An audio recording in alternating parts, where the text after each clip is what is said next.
یہ ایک بھائی نے کہا تھا کہ بعض لوگ جمعے کے لیے لیٹ نکلتے ہیں، دیر سے پہنچتے ہیں اور راستے میں خطبہ شروع ہو جاتا ہے، تو اس کا کیا حکم ہے؟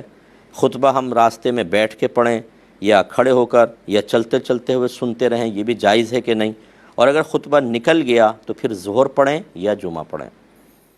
دیکھیں، کچھ غلط فہمیاں ہیں اس کے اندر، اسی وجہ سے یہ سوال سائل کے ذہن میں آیا۔ پہلی بات یاد رکھیں کہ خطبہ جمعے کے صحیح ہونے کی شرط ہے، یعنی اگر کوئی خطبہ ہی نہیں پڑھے گا تو جمعہ ہی نہیں ہوگا۔ خطبہ نہیں پڑھے گا، خطبہ اگر نہیں ہوگا تو جمعہ نہیں ہوگا۔ پہلی بات یہ، سننے کا اس سے کوئی تعلق نہیں، خطبہ اگر نہیں پڑھا تو ہوگا ہی نہیں۔ دوسری بات یہ ہے کہ جو خطبہ سننے کے لیے آ گئے ہوں ان سب کو خاموشی سے خطبہ سننا فرض ہے، بالکل خاموش ہو کے خطبہ سنیں گے۔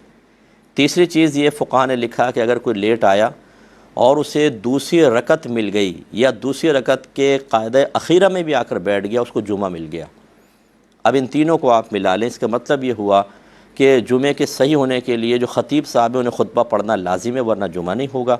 جو آ چکے ہیں ان کے لیے سننا لازم ہے، اس کا مطلب جو راستے میں ہیں ان کے لیے لازم نہیں ہے کہ وہ ٹھہر جائیں، کہیں بیٹھ جائیں، اسپیکر کی آواز پہ سنیں پھر آئیں۔ اگر پہلے ہی ٹھہر جائیں گے آتے آتے پھر آپ کی نماز نکلے گی، ایک آدھ رکعت نکلے گی، اس لیے آپ چلتے رہیں اور مسجد میں پہنچ جائیں، اور جب پہنچ جائیں اور خطبہ ہو رہا ہے تو سکون سے بیٹھ کر سنیں۔ اور تیسرے کا جواب بھی تیسری جزئی سے ہو گیا کہ اگر آپ لیٹ پہنچے حتیٰ کہ جماعت کھڑی ہو گئی تو خطبہ وہاں پہنچ جاتے تو خاموشی سے سننا واجب تھا، نہ یہ کہ خطبہ نہیں سنا تو جمعہ ہی نہیں ہوگا۔